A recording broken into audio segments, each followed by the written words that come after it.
Thanks for waking up with WKOK Sunrise on News Radio 1070 WKOK and WKOK.com. And thank you for joining us on WKOK Sunrise. Very much appreciated. Mark Lawrence here, anchoring away on the other side of the glass. Fabulous producer Rob Center. Yes, clackety-clacking away on News One computer is Matt Gacillo at the news desk this morning. We appreciate that. Back in the studio with me now, I've had a few opportunities to interview him and talk to him about important things going on around here. Of course, we were colleagues for about a dozen years.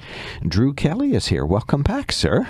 Hi, guys. Hi, Rob Center. Oh, yeah. Thank you so much for coming in. Now you're the executive director. When we last just spoke, you were helping with some of the outreach and coordination at the Miller Center for Recreation and Wellness in Lewisburg. Now you're the executive director, so congratulations on the promotion. Thank you. Yeah, I did communications, PR, marketing for about a month, and Jim Mathias was executive director. He's the only executive director that we've ever had with the project. He started even back in 2012 when this thing was just a concept, and I think Jim was just ready to do other things, most notably go to Hawaii. So he's leaving in a few days to take a long overdue vacation with his wife, Susan, and he's been just wonderful for me in the transition. Still very much a part of the Miller Center, will remain involved with us on the board of directors.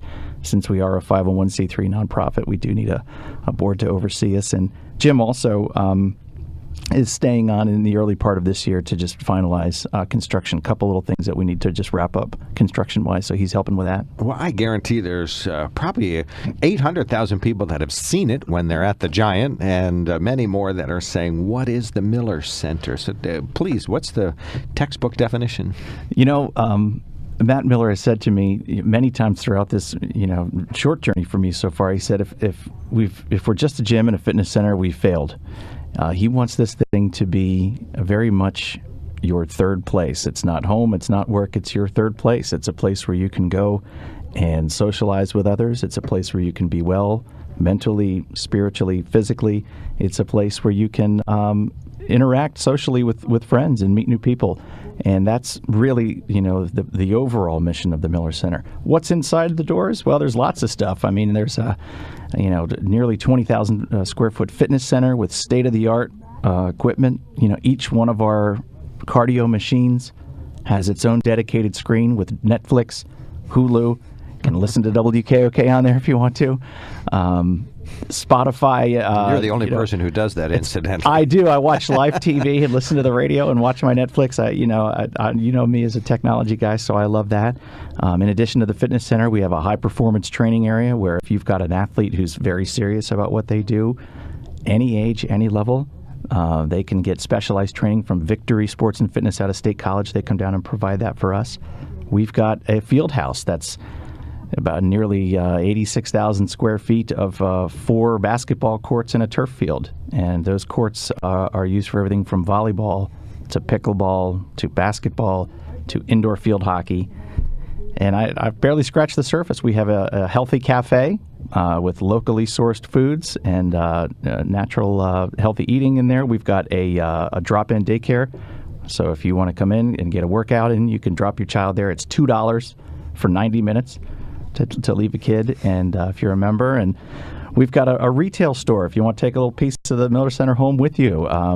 Multi-purpose rooms for yoga and mindfulness and meetings and classes. So it goes on, and it's really meant to be kind of an all things to all people. It's not just a gym. Well, and a place to relax as well. If it's going to be that third place, it has to have the cafe. You mentioned that because I am going to need an afternoon cup of coffee, and I'll get a nutritious snack, and I'll need some information so you have it staffed by somebody who's informed on that topic. It's not like the counter at a fast food place. It's a lot of good, healthy choices. So you got that, but I can relax there too? Absolutely. We've got high-speed Wi-Fi if you just want to come in with your iPad, do some work, try our smoothies, healthy smoothies and coffee beverages, espresso, cappuccino, or try one of our pizzas. We've got this pizza oven that will cook a pizza in about 90 seconds from start to finish. It cooks at nearly 1,000 degrees, and it's like nothing I've ever seen. I think it would come out looking like a hockey puck,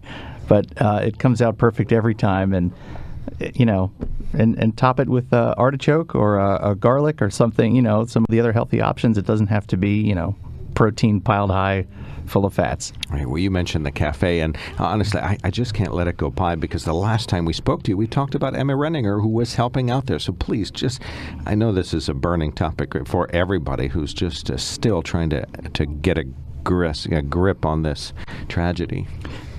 I can't overstate just how much of an impact Emma Renninger had at our cafe before she died. We were so lucky to find her. She had been, of course, owner-operator of Emma's Food for Life.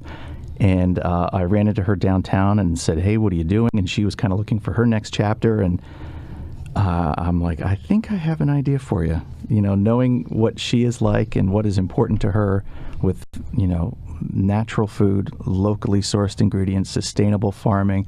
I said, I think you should come up and see this. So she immediately fell in love with the cafe at the Miller Center and immediately found a home. We hired her right away. She, made an impact in the short amount of time that she was with us. And, her passing is a community loss. It's certainly a loss for the Miller Center and for Bott's Tavern and the places that she, served throughout the area. But the community will miss her, Well, let's talk about the community really quickly and the Miller Center.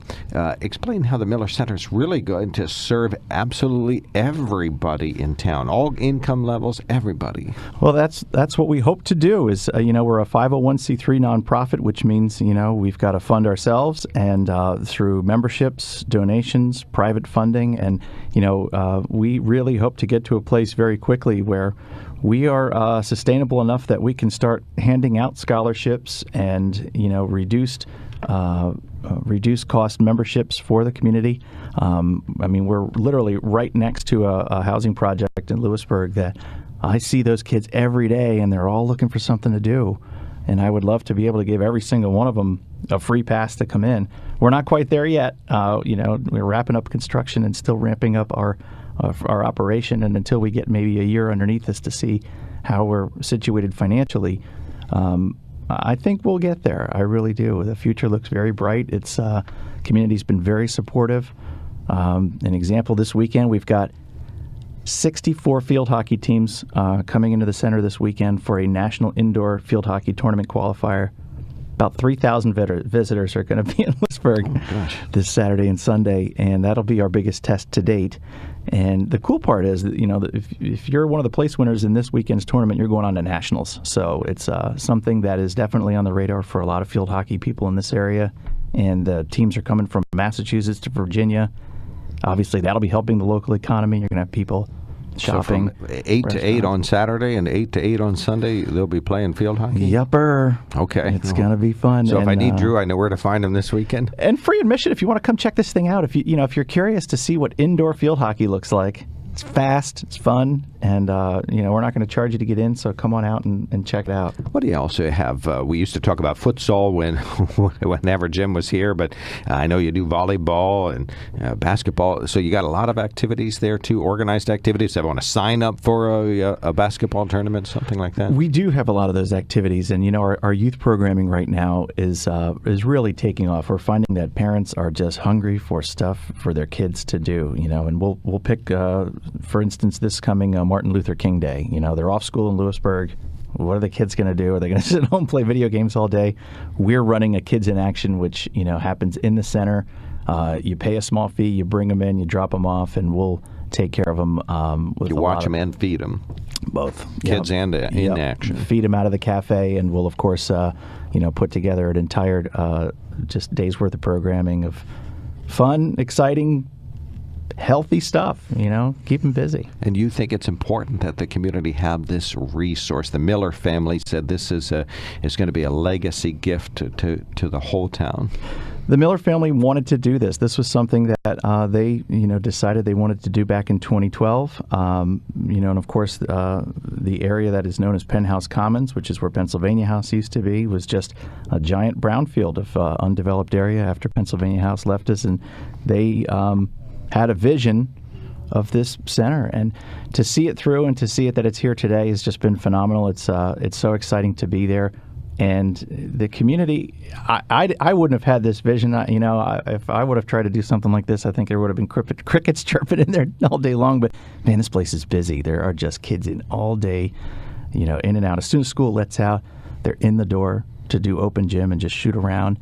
The fitness center, obviously, this time of year is very busy. And the sports and rec programs. We have basketball leagues happening right now, and it's basketball season. So there's that many kids out there that want to play basketball that aren't on a high school or a middle school team that are playing with us. So the need was there. I just didn't see it. But thankfully, Dale and Joan Miller and Matt and Beth Miller did. And we're providing for them. So we're going to get more information, please. MillerCenterLewisburg.com. And we follow you on Twitter. Are you tweeting? I still tweet. Okay, good. I still tweet. I tweet all kinds of stuff. Penn State football. Sometimes appropriate and sometimes not for the youngest kids in the car.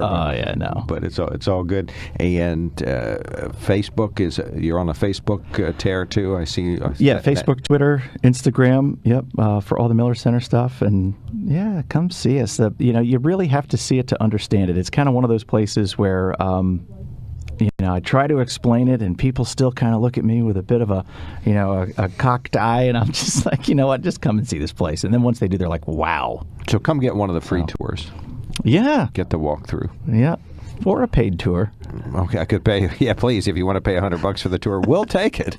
All right, we'll give you the last word. Any last comments, sir? Our grand opening for the public is Saturday, March 3rd. So even though we've been open for a while, we wanted to make sure that everything was perfect, and we've got that set for Saturday, March 3rd, and that will be a day for the community, adults and kids alike, and come on out, and we'll do free giveaways and prizes and information on the programs and lots of fun, and come on and see us. I hope you can make it out. My good friend and former colleague, family man, fantastic Selinsgrove resident, executive director of the Miller Center, Drew Kelly. Thanks for coming in, sir. Great to see you, buddy. I miss you guys.